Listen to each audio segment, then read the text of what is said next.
Debunked-Hanson has a problem with Muslims in Australia. Apparently, they have very large families and they breed, which is a very old-fashioned racist terminology to use really in a modern era, in my opinion. But that's Hanson for you. She also says that they marry their cousins, insinuating inbreeding, of course, and they have child marriages. So they prefer women on the younger side. Now, I don't really know many men who don't prefer the women on the younger side, but anyway. Besides that, Hanson decided to tell all this to a white supremacist convicted criminal, Tommy Robertson, alias Stephen Christopher Yaxley Lennon. The podcast was aired on July 17, 2026. So just let's look at some of the statistics for some of the things that Debunked-Hanson claims about our Muslim population.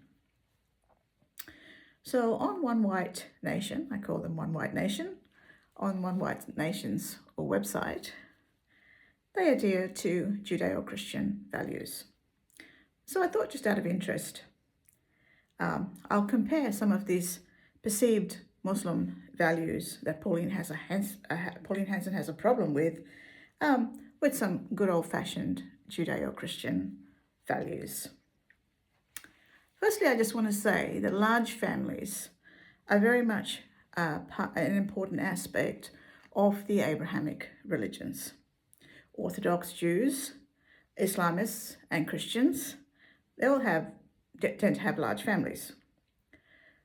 I'm sure that Hanson's own Irish Catholic ancestors would have had large families and perhaps a little bit of inbreeding as well. And maybe some of those inbreeds ended up in Queensland. So this is where, again, Hanson fudges figures for maximum impact.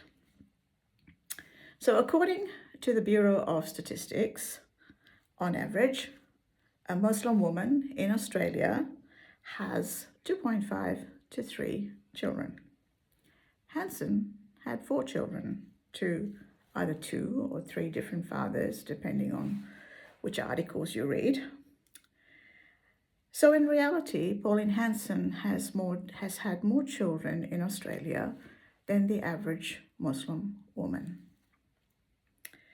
Jewish women have 2.2 children and Christians have 2.1.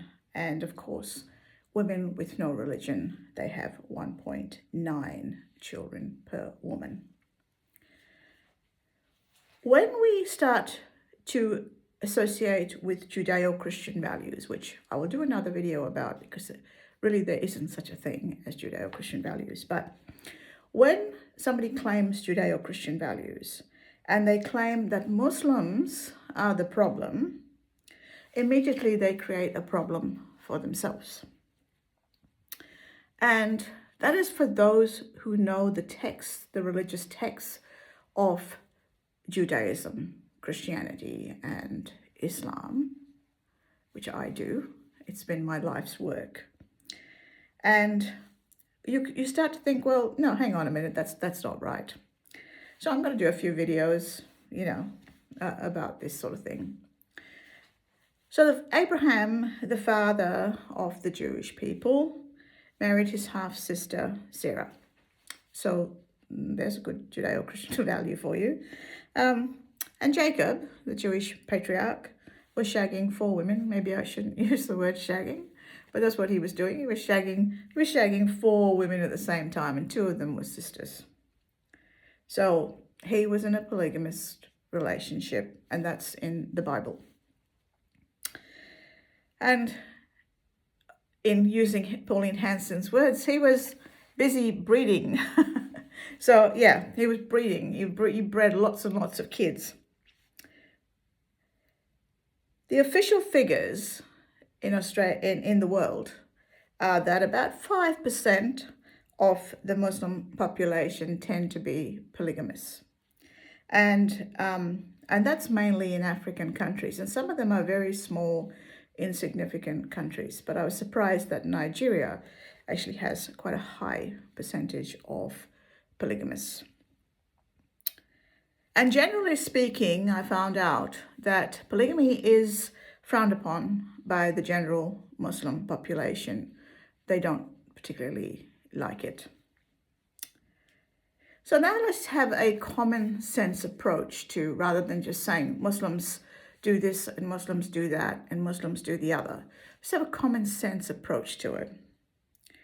And the common sense approach to it would be that these Abrahamic religions are extremely old, and their texts are extremely old. And not everything in their texts has originated in their texts. They have actually incorporated information from other texts. And there is no doubt about it when you actually study the Abrahamic religions that their texts contain information from even older sources. And some of these beliefs are very harsh. They are very violent. They are very abusive to women. And they just see women as chattels and pretty much nothing else. So the literalists will read the text. For instance, a Christian might read the text in Genesis and says, go forth and multiply. So what they do is they go forth and they multiply. And we have many Christian families in the United States, for instance, that have extremely large families. Now, whether they base this on this particular passage, I don't know, but they have extremely large families because, there is this idea that you have to keep populating the earth. And so basically, for instance, the Drugger family in America, they have 19 biological children, 19. And they're a very famous Christian family in America, almost celebrity status. Every time they do something, somebody gets married or somebody gets engaged, or, it's all over the Christian publications. So, and the Mormons as well, Mormons also, practice polygamy, and up until probably about 100 years or so ago when it was banned. But at the same time, there have been fringe groups that have broken away from the Mormon church, and they still actually practice that. So what I want to say is that the majority of the people in these religions will read this and go, well, hang on a minute. We don't need to keep populating the earth because the earth is already overpopulated. We are actually in destruction at the moment. We are destroying ourselves and we are destroying our environment. So let's just hold off. So we don't need to have 10 kids. If you can only afford one kid, then just have one kid. Don't have 10 kids. So the other thing I want to talk about is child marriages. Now, again, some of this is very hidden, and it is throughout, Talmudic literature and in many other Jewish sources that, a 3-year-old was considered suitable for sex and for marriage. And in fact, Rebecca's age when she met Isaac and he married her was actually about 6 or 7.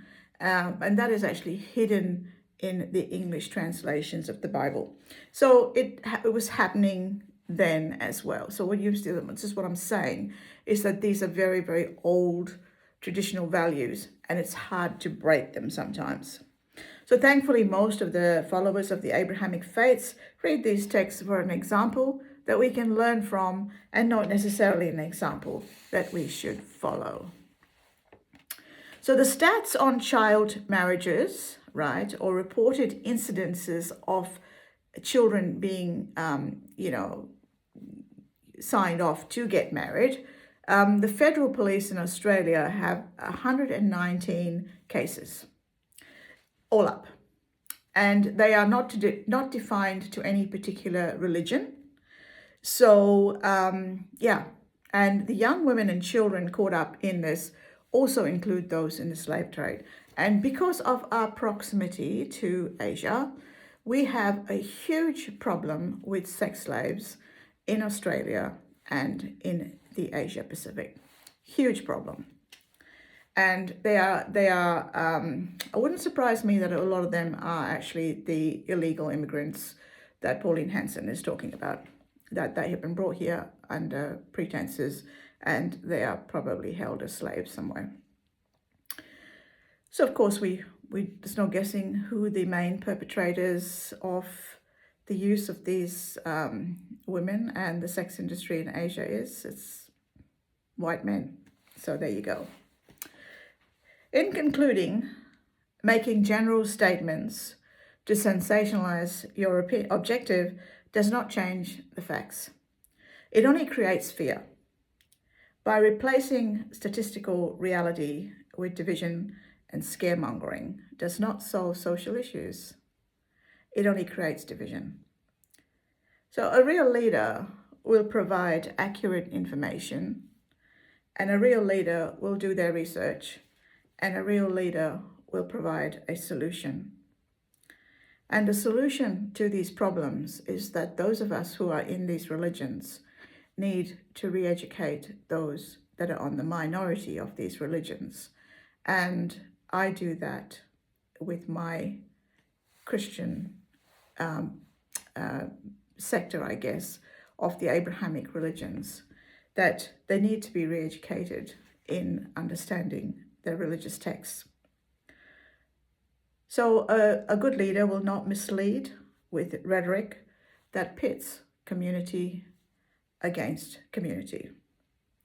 So thank you for listening. I hope that you like, comment, and share this video. And if you've seen something that I've said that you don't like or that you like, I'd like to hear from you. Thank you so much. Bye.